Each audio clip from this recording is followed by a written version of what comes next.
દેશની શાન ગણાતા એશિયાટિક સિંહ પર સંકટના વાદળ। જાફરાબાદના કાગવદર ગામે વન વિભાગે એક સિંહણ અને 9 સિંહ બાળનું રેસ્ક્યુ કર્યું છે। રેસ્ક્યુ કરાયેલા સિંહ બાળમાંથી 2ના શંકાસ્પદ રીતે મોત નીપજ્યા। ભેદી રોગચાળાથી મોત થયું હોવાની આશંકાએ વન વિભાગે હવે તપાસ પણ શરૂ કરી છે। જાફરાબાદ તાલુકાના રેવન્યુ વિસ્તારમાં સિંહના સ્ક્રીનિંગની કામગીરી પણ શરૂ કરી દેવામાં આવી। સિંહ બાળના સેમ્પલ લઈ એનિમલ ડોક્ટર હવે ચકાસણી કરશે।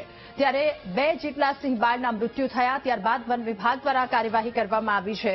આખું જે પરિવાર સિંહ બાળની સાથે સિંહણને પણ લાવવામાં આવ્યા અને હવે વેટરનરી ડોક્ટર દ્વારા તપાસ કરવામાં આવશે। સાવજ પર સંકટની ઘડી 2 સિંહ બાળના શંકાસ્પદ મોત નીપજ્યા છે। જાફરાબાદની આ વાત કે જ્યાં કાગવદર ગામે વન વિભાગે એક સિંહણ અને 9 જેટલા સિંહ બાળનું રેસ્ક્યુ કર્યું છે। વધુ માહિતી મેળવીશું। સંવાદદાતા દિલીપ આ મુદ્દે આપણી સાથે ફોન લાઈન પર જોડાયા છે। દિલીપ, રેવન્યુ વિસ્તારમાં સિંહનું સ્કેનિંગ શરૂ કરી દેવામાં આવ્યું છે। 2 સિંહ બાળના મૃત્યુ નીપજ્યા। શું કોઈ માહિતી સામે આવી કે શાના કારણે તેમના મૃત્યુ નીપજ્યા હતા? જી, જાફરાબાદ તાલુકામાં સિંહો સામે એક રોગચાળો હોય એમનું એક સામે આવ્યું છે। જાફરાબાદ તાલુકાના જે કાગવદરની સીમમાં જે છે 9 સિંહ બાળ અને એક સિંહને પાંજરે પૂરવામાં આવી રહ્યા છે।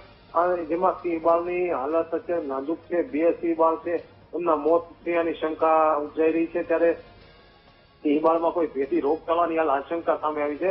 પાલિતાણા જે વન વિભાગ છે શેત્રુંજી ડિવિઝન એ અને જાફરાબાદ રેન્જનો વન વિભાગનો સ્ટાફ છે દોડતો થયો છે। જાફરાબાદ તાલુકાના રેવન્યુ વિસ્તારમાં આ જે માઇલ્સ વિસ્તાર છે અહીં કેટલીક ખાનગી કંપનીઓ આવેલી છે। આ કંપનીના જે માઇલ્સ વિસ્તારમાં આ સિંહોની સ્કેનિંગની કામગીરી હાલ વન વિભાગ દ્વારા શરૂ છે। હાલ ચોમાસાની સિઝન છે। ચોમાસાની સિઝન દરમિયાન સિંહોમાં રોગચાળો ફેલાતો હોય છે।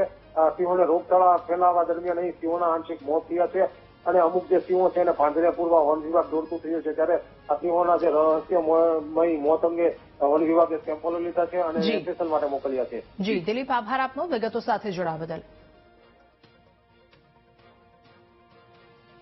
અને ગીરના જંગલના પ્રખ્યાત સિંહની જોડીની દુનિયામાંથી વિદાય। વીરુ પછી જય નામના સિંહનું પણ મૃત્યુ નીપજ્યું। એક જ મહિનામાં બંને સિંહના મૃત્યુ થયા છે। અન્ય સિંહોની સાથે લડાઈમાં આ બંને સિંહોને ગંભીર ઈજા પહોંચી હતી અને ઈજા પહોંચ્યા બાદ સારવાર દરમિયાન વીરુનું પણ મૃત્યુ નીપજ્યું। પહેલા વીરુનું મૃત્યુ નીપજ્યું અને વીરુના મૃત્યુના મહિના પછી જય નામના સિંહનું મૃત્યુ નીપજ્યું। જય વીરુની વિદાયથી સિંહ પ્રેમીઓમાં શોકની લાગણી છે।